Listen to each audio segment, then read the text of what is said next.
Olá, alunas e alunos do curso de Fundamentos Matemáticos para a Computação. Nesta videoaula eu vou falar de relações binárias.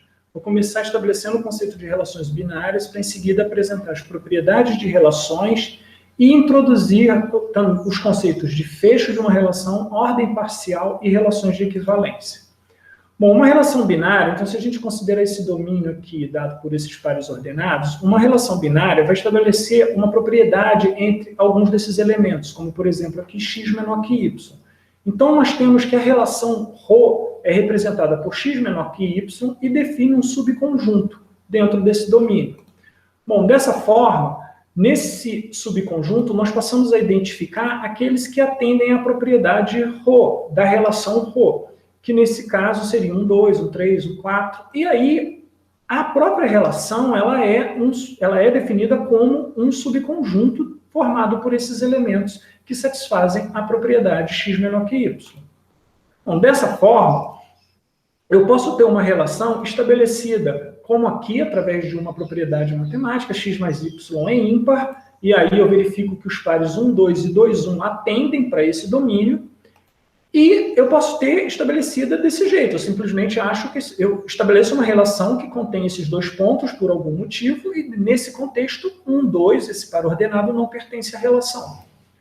Bom, as relações elas não são estabelecidas só num produto cartesiano de um mesmo conjunto, eu posso ter uma relação entre conjuntos diferentes. Da mesma forma que eu posso ter uma relação entre n conjuntos diferentes, que daí é chamada de relação n-ária. Uma característica das relações, uma propriedade, é que eu posso ter as relações do tipo 1 para 1, identificadas como do tipo 1 para 1, que relacionam um elemento de um conjunto com um elemento de outro conjunto. Eu posso ter uma relação do tipo muitos para 1, ainda que eu tenha uma relação 1 para 1, como aqui nesse desenho. Tá? Então, eu posso ter uma relação 1 para muitos. Eu posso ter uma relação muitos para 1. E posso ter uma relação muitos para muitos. Tá? Então, é interessante essas características de como você relaciona esses dois conjuntos de valores, porque isso nós vamos chamar a atenção para isso quando estivermos introduzindo o conceito de funções, na próxima aula. Bom, as propriedades de relações, temos aqui a propriedade, vamos começar pela propriedade reflexiva, que diz o seguinte: se x pertence a um domínio, a relação x tem que ocorrer para ser, x tem que estar relacionado com x, para se você considerar uma relação binária do tipo reflexiva. Para ser simétrica, se x, y pertence à relação, o yx também pertence à relação. E para ser transitiva, se x, y pertence à relação e yz pertence à relação, xz pertence à relação. Vamos ver isso com exemplos. Então, considere aqui uma relação binária no conjunto dos naturais do tipo x menor ou igual a y, com essa propriedade. Então, essa relação ela é reflexiva. Por quê? O par x atende essa relação, já que x é igual a x. Então, x é menor ou igual a x, atende a relação, ela é reflexiva. Ela também é transitiva. Por quê? Porque se x, y pertence à relação e yz pertence à relação, eu vou ter x menor ou igual a y, y menor ou igual a z e, consequentemente, x menor ou igual a z. Então, essa propriedade, essa transitividade vale no conjunto dos naturais. Por outro lado, ela não vai ser uma relação simétrica. Por quê? Porque isso implicaria em xy pertencer a ρ e yx pertencer a ρ, para todo y, para todo x. Para isso, para provar que não é, voltamos àquele conceito de contra-exemplo. Basta eu mostrar uma situação em que não funciona. 3, 4, par ordenado 3, 4. Ele pertence a essa relação binária, 3 é menor ou igual a 4, porém, 4, 3 já não vai satisfazer isso. Isso é um fato, eu não preciso provar que 4 é menor ou igual a 3. Né? Então, eu tenho que isso me leva a mostrar que essa propriedade não é satisfeita por esse contra-exemplo. Certo? Então, ela não é simétrica. Um outro conceito, uma outra propriedade é a de relação antissimétrica, que diz o seguinte: se x e y pertence à relação e yx pertence à relação, x tem que ser igual a y para ela ser classificada como antissimétrica. E aqui um cuidado, porque a gente pensa em antissimetria, você pode pensar em antissimetria como o contrário de simetria, e isso não é verdade. Uma relação ela pode ser simétrica e antissimétrica. Por exemplo, uma relação que tenha yx pertencente a ρ, ela é simétrica. E ela é antissimétrica se o x for igual a y. Certo? Nesse caso, então, essa relação tem que estabelecer essa igualdade a necessidade dessa igualdade entre x e y. Uma relação antissimétrica, a gente também tem que tomar cuidado com ela no seguinte sentido, dessa exclusão, né? A é antissimétrica, então ela vai ser simétrica. Não é bem assim. Nesse caso, dessa relação aqui, que está pontuado os elementos de ρ. Estão pontuados os elementos de ρ. Então, ela não é simétrica, porque 1, 3 pertence a ρ e 3, 1 não pertence. E ela não é antissimétrica, porque 1, 2 pertence a ρ, 2, 1 pertence a ρ, mas 1 é diferente de 2. Então, ela não é simétrica e não é antissimétrica. Bom, uma relação binária, ela vai ser chamada de fecho em um conjunto S quando ela tem as seguintes propriedades. O fecho ele tem uma propriedade P que ele estende a partir da relação ρ, que passa a ser um subconjunto do fecho. E o fecho, por sua vez, vai ser um subconjunto de qualquer outra relação em S que inclua P e a propriedade sob consideração. Bom, vamos ver isso com um exemplo. Nós temos aqui essa relação ρ, ela não é reflexiva, nem simétrica, nem transitiva. Então, vamos estabelecer o fecho reflexivo dela. Então, reflexividade é a propriedade sob consideração. Para essa relação se tornar reflexiva, eu tenho que adicionar, eu já tenho 1, eu teria que adicionar 2, 2 e 3, 3. Então, agora eu obtive o fecho reflexivo da relação ρ. ρ é o subconjunto desse fecho. E qualquer relação reflexiva em S tem que conter os novos pares ordenados. Então, dessa forma, qualquer relação reflexiva contendo ρ tem o fecho como subconjunto. Bom, agora fica fácil a gente ver também que ela vai, para eu obter o fecho simétrico, né? Eu vou ter que olhar para essa relação e identificar o que falta para a simetria. Bom, nesse caso eu tenho 1, 3 e 3, 1, mas eu tenho 1, 2 e não tenho 2, 1. Eu tenho 2, 3 e não tenho 3, 2. Tranquilo, estabeleci o fecho simétrico. Para fazer o fecho transitivo, o que vai acontecer? Mesma coisa, eu vou olhar aqui e eu vou verificar que eu consigo inferir 3, 2, né, a partir de 3, 1 e 1, 2, eu chego em 3, 2. Da mesma forma, eu consigo inferir 3, 3 e 2, 1 dos demais pares. Só que isso está incompleto, porque ao adicionar, eu caio meio que numa recorrência. Ao adicionar esses pares, eu tenho que verificar se eles também não geram uma nova transitividade. E é o que ocorre para 2, 2, que é obtido a partir desses pares. Né? No caso aqui, do 2, 1 e do 1, 2, eu infiro 2, 2, por exemplo.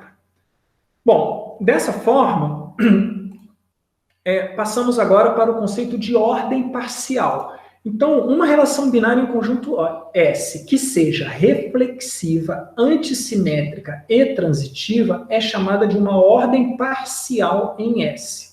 Uma relação binária ela vai ser classificada como uma ordem parcial quando atender essas três propriedades, que é o caso do x divide y. Por exemplo, para qualquer elemento x nos inteiros positivos, eu vou ter que x dividido por x divide x. Então, vai ser reflexiva. Provei isso. Ela vai ser antissimétrica. Por quê? Porque se y divide x, então o y é um múltiplo de x. E se x divide y, e se y divide x, então eu vou ter que x é um múltiplo de y. E aí, o que vai acontecer nesse caso?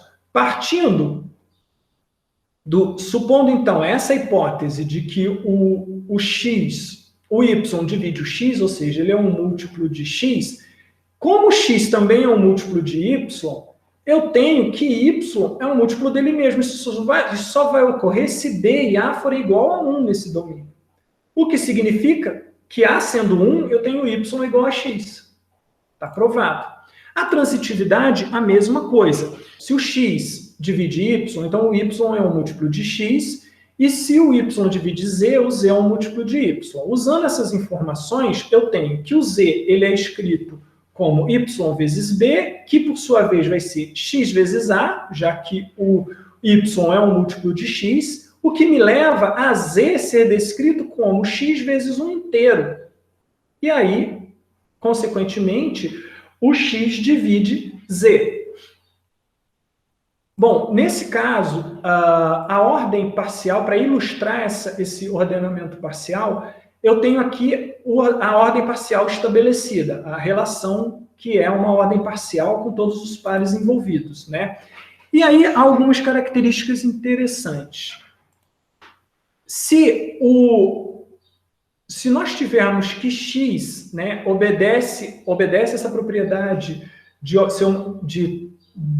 uma relação que é uma ordem parcial em relação ao número y, ao valor y, mas o x é diferente de y, nós podemos escrever como x sendo um predecessor de y, e, consequentemente, y é um sucessor de x, desde que eles sejam diferentes. Então, observem que um número, pela reflexividade, ele vai ser igual a ele mesmo, ou pela antissimetria, se x se relaciona com y, ele não vai poder relacionar de volta y com x, então eles vão ter que ser diferentes, né? E eu vou ter a transitividade. Então, essa questão da antissimetria me leva a perceber que se o x for diferente de y, então eu tenho uma ordem estabelecida do x em relação a y. E já a gente vai visualizar isso através de um grafo. Então, se x é um predecessor de y e não existe nenhum z tal, entre o x e o x é um predecessor imediato de y. Vamos explorar isso. Considerando aqui esse exemplo de ordem parcial, nós temos que os predecessores de 6 vão ser o 1, o 2 e o 3.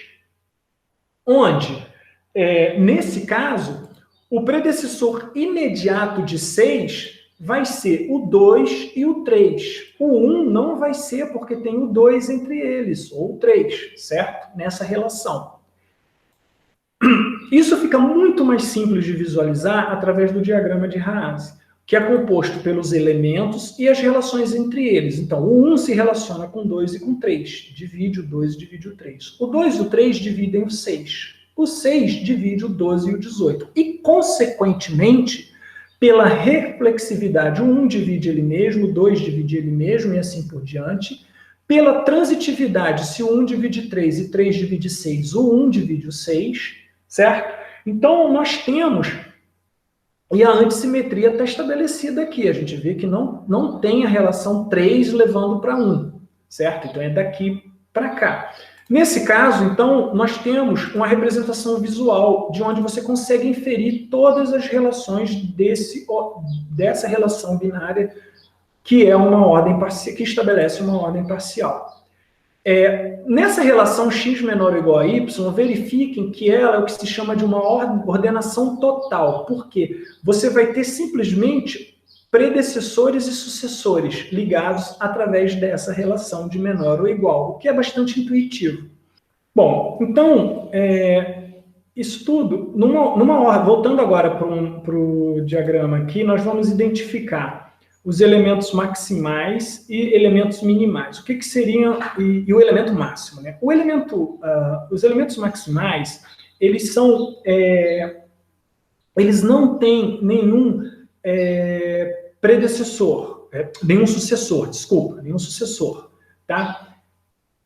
Para um elemento ser, isso seria a definição dos elementos maximais. Para um elemento ser um elemento máximo, ele teria que ser o sucessor de todos os demais elementos, né? E então nós teríamos um único elemento que sucede todos os demais. Nesse caso aqui, não, nós temos dois elementos sucedendo todos os demais, eles são os elementos maximais. Nós não temos um elemento máximo. Mesmo aqui já muda, aqui nós temos um elemento mínimo, nós temos um elemento que é predecessor de todos os demais. E da mesma forma, ele é um elemento minimal porque ele não tem ninguém precedendo ele. Então, observe que nós podemos ter elementos aqui que não têm sucessores, mas eles não representam um elemento máximo, enquanto aqui nós temos um elemento mínimo que também é um elemento minimal. Bom, uma relação binária, né, ela vai ser chamada, quando ela atende a reflexividade, simetria e transitividade, ela é chamada de relação de equivalência. Então, nesse caso, o x mais y, por exemplo, ele é uma relação de equivalência, porque se eu somar x mais x, eu vou ter um número par. Se x, y é par e eu mudar essa soma para y mais x, ela continua par. Se x, y é par e y, z é par, y mais z é par, se eu fizer essa troca aqui, se eu adotar essa representação, x igual a 2a menos y daqui, e eu resolver subtrair menos 2a do lado esquerdo e direito da relação y mais z igual a 2b, o que eu vou ter? Eu apareço com x no lugar de y menos 2a, x mais z, e no lado direito eu vou ter 2b menos 2a, que nada mais é do que um número par. Então, x mais z é par. Bom, qual que é a característica dessa relação de equivalência? Ela define partições. Então, uma partição de um conjunto S, ela é uma coleção de subconjuntos disjuntos, ou seja, que não tem elementos em comum, tá? E aí eu chego no conceito de classe de equivalência, porque para representar esses conjuntos disjuntos, eu escolho um elemento x de modo a pegar todos os y que se relacionam com ele, em ρ. Então, nesse caso, o que eu vou ter? Eu vou ter um teorema que diz o seguinte: uma relação de equivalência ρ em um conjunto S determina uma partição, ela particiona S. E uma partição de S determina uma relação de equivalência em S. Então, o que vai acontecer? Quando eu estabeleço uma relação, que nem aquela par, que nós vimos que é uma classe de equivalência, ela separa o universo, digamos assim, né? Eu vou ter agora valores pares e valores não pares, valores ímpares, tá? Então, eu tenho aqui uma partição estabelecida por essa relação de equivalência. Bom, outro caso disso é quando a gente pensa no conceito de congruência módulo n. Então, eu tenho x e y inteiros e n um inteiro positivo, e você falar, usa-se essa notação, que x é congruente y módulo n, significa que x menos y é um múltiplo inteiro de n. E o que significa isso? Significa que eu consigo, então, se eu pegar, por exemplo, o n como 5, eu vou ter os x menos y, que são múltiplos de 5, criando uma partição no domínio dos inteiros. E quais são essas partições? São essas aqui. Essas são todas as partições possíveis. Elas vão só até 4. Por quê? Vamos ver isso. Quando eu começo com o zero, quando eu escolho o zero para representar uma partição, né, uma classe de equivalência, ele tem que atender a propriedade de ser congruente módulo 5. Isso significa que ser um múltiplo de 5. Então, eu vou ter todos os x se relacionando com esse zero, de modo a ser múltiplo de 5. E aí eu tenho essa formulinha para gerar essa classe de equivalência aqui. Perfeito. Para x menos 1, para 1 a mesma coisa. Eu vou ter x menos 1, passo para o outro lado, eu tenho essa formulinha para gerar. Repare que se eu fizer 6 menos 1, vai dar 5. É múltiplo de 5. O mesmo vai valer para os demais. Bom, o 2, a mesma coisa. E assim vai até o 4. Quando chega no 5, olha o que acontece. Eu vou ter, passando 5 para o outro lado, eu vou ter, colocando 5 em evidência, eu recaio no caso anterior aqui do zero. Eu recaio na classe de equivalência zero. E o mesmo vai acontecer para 6, vai acontecer para 7, e você vai recair numa dessas 4 classes que a gente viu no slide anterior. Certo? Bom, dessa forma, é uma aula com bastantes conceitos, tá? Mas são conceitos que, quando enunciados, parecem complicados, mas que quando a gente vê os exemplos, eles se tornam bem mais simples. Muito obrigado, leiam a seção 5.1 do nosso material base, tá? E nos vemos na próxima aula.